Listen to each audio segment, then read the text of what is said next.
یہی تو کہا جاتا ہے کہ اے مصطفیٰ، اے مصطفیٰ، آپ کہیں، میں نہیں کہوں گا، آپ فرمائیں. کیا زور سے بولو.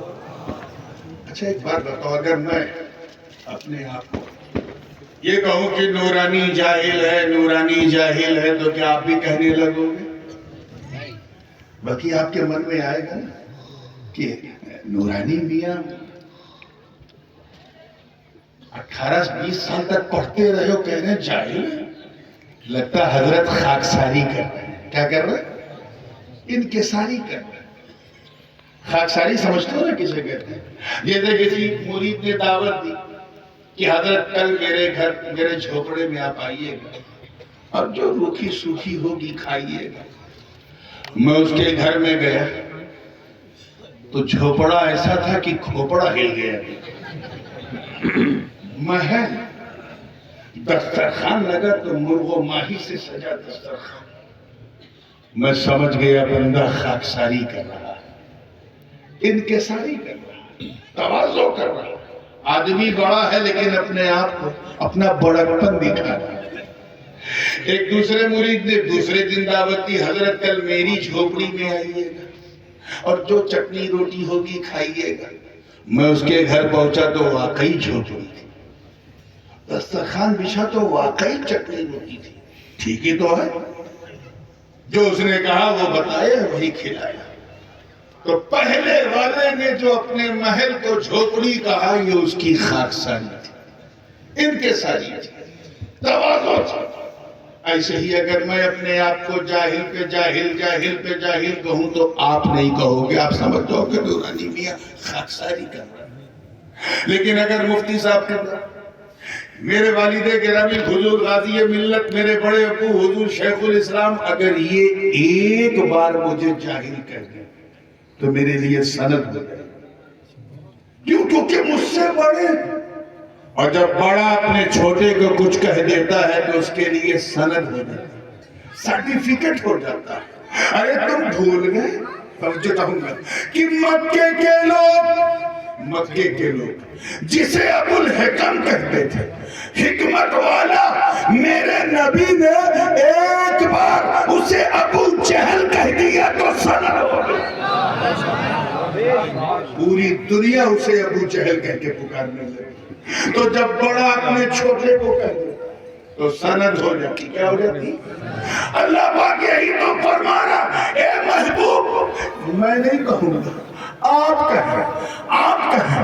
ارے جہاں تک میرا معاملہ ہے تو جاہو جلال ہو تو میں بیان کروں، فضل و کمال ہو تو میں بیان کروں، حسن و جمال ہو تو میں بیان کروں، جود و نوال ہو تو میں بیان کروں، بلند رسیدگی ہو تو میں بیان کروں، بلند پائیدگی ہو تو میں بیان کروں. اے مصطفیٰ مجھے کہنا ہوگا تو جب میں آپ کے چہرے کا ذکر کروں گا تو والضحیٰ واللیل اذا سجا ما ودعک ربک وما قلی، تیری زلفوں کی بات آئے گی تو واللیل اذا یغشی میں کہوں گا، تیری آنکھوں کی بات آئے گی تو ما زاغ البصر وما طغی میں کہوں گا، تیرے سینے کی بات آئے گی تو الم نشرح لک صدرک میں کہوں گا، تیرے ہاتھوں کی بات آئے گی تو وما رمیت اذ رمیت میں کہوں گا، تیرے قدموں کی بات آئے گی تو لا اقسم بہذا البلد میں کہوں گا. ارے جب تیرے وجود کی بات آئے گی تو لا اقسم بہذا البلد میں کہوں گا. جب تیرے دل کی بات آئے گی تو یاسین میں کہوں گا، طٰہٰ میں کہوں گا، میں کہوں گا تو قد جاءکم من اللہ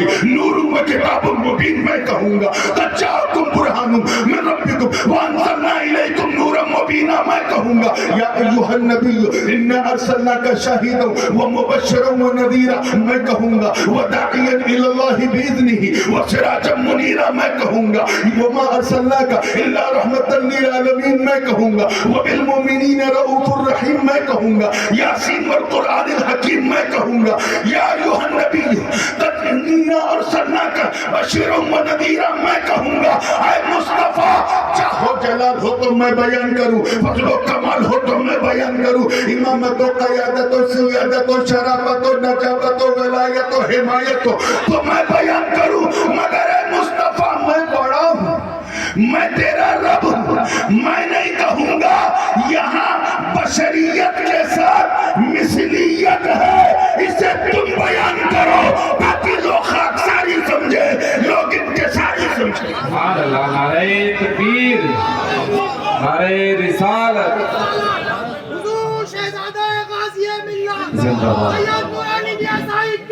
زندہ باد اللہ اکبر یا رسول اللہ بات سمجھ میں آ رہی ہے ذہن کو ذرا سا اور اس پر رکھیے ایک سوال یہاں پیدا پھر بھی ہوتا ہے کہ آخر اس کی ضرورت کیوں پڑی Why did Allah subhanahu wa ta'ala call کیوں حضرت کیوں اللہ پاک نے یہ فرمایا کہ یہ محبوب تم کہہ اس کی بہت ساری توجیحات مفسرین نے بیان کی تفصیل میں جانے کا موقع نہیں پہلی بات تو مخاطب وہاں کفار اور حضور اگر ان سے کہہ رہے ہیں میں تمہاری طرح بشر ہوں تو تم سمجھ جاؤ کتنے مضمرات ہیں شاید اس لیے زیادہ تفصیل میں جانے کا موقع نہیں ایک وہ باتیں جو بالکل دل سے دل کو لگی ہیں نمرود کا تو نام سنا ہوگا نا آپ نے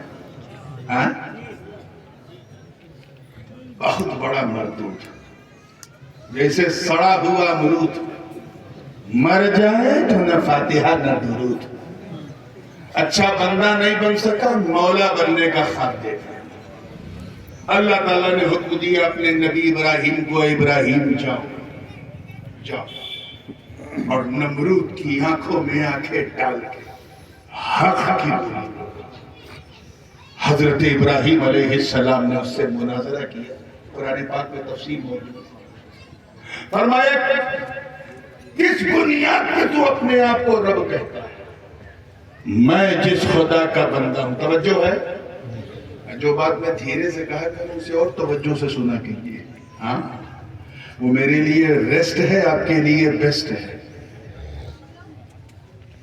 کس بنیاد پہ تم کہتے ہو کہ تم اللہ ہو ارے میں جس خدا کا بندہ ہوں یحیی و یمیت وہ مارتا بھی ہے جلاتا بھی تو اگر خدا ہے تو ایسا کر کے دکھا نمرود نے کیا کیا اپنے قید خانے سے 2 قیدیوں کو بلایا جس قیدی کو کل رہائی ملنے والی تھی آزادی اسے پھانسی پہ چڑھا دیا اور جسے موت کی سزا دے دی گئی تھی اسے چھوڑ دیا اور حضرت ابراہیم سے کہا دیکھو ابراہیم میں بھی خدا ہوں میں بھی مارتا اور جلاتا ہوں حضرت ابراہیم علیہ السلام چاہیے تو نمرود کی اس بچکانی دلیل کی دھجیوں اڑا مگر انہوں نے ایک سوال اور کر دیا اے نمرود بتا میں جس خدا کا بندہ ہوں وہ پورب سے سورج نکالتا ہے پشچم میں ڈبوتا ہے فقط بہا من المغرب تو خدا ہے تو ایسا کر کے دکھا فبہت الذی کفر مبہوت ہو گیا کافر ٹوٹ گئی نمرود کی کمر نہ دیکھے ادھر نہ دیکھے سوچا زمین کا معاملہ ہوتا تو کچھ لین دین کرتے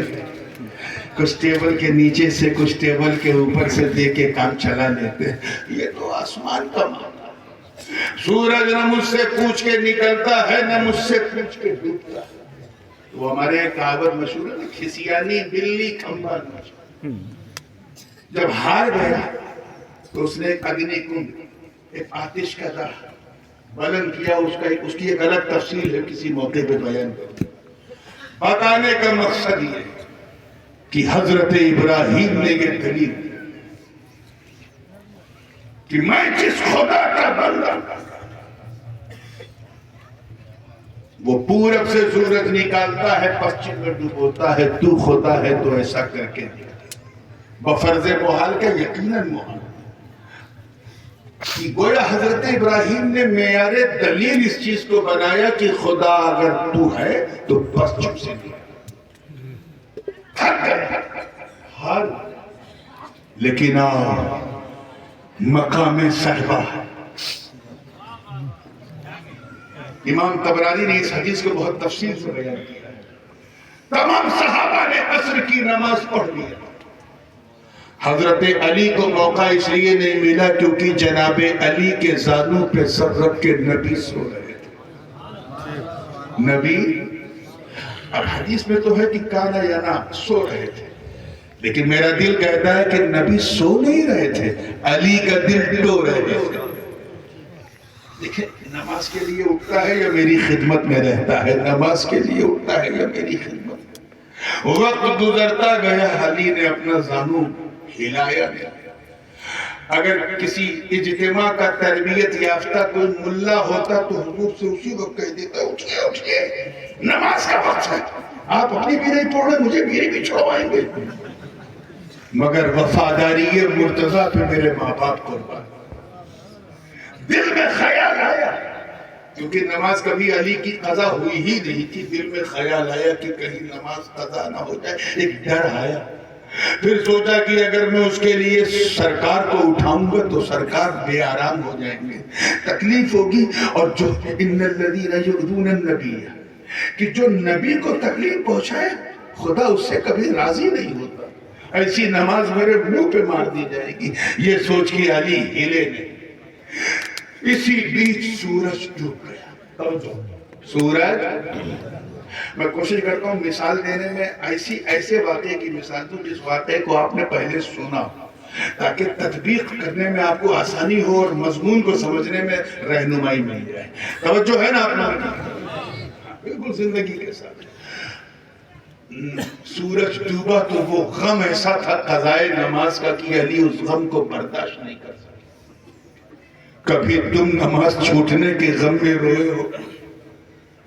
فجر میں چادر تانے رہتے ہو، ظہر کے وقت مارکیٹ میں گھومتے ہو، عصر کے وقت چائے خانوں میں بیٹھے رہتے ہو اور کہتے بڑی پریشانی، مسلمان بڑا مظلوم ہے. مسلمانوں پہ غیر نے نہیں، تم نے خود ظلم کیا، اپنی جان پہ خود ظلم کیا. علی علی کا نعرہ لگاتے ہو اور علی کو دیکھو کہ جب سورج ڈوبا تو علی بے چین ہو گیا، وہ غم جھیل نہ سکے. اتنا غم لاحق ہوا کہ آنکھوں سے اشک بن کر باہر آ گیا اور وہ آنسو کا قطرہ نیچے گرا تو رخسار مصطفیٰ پہ گرا. حضور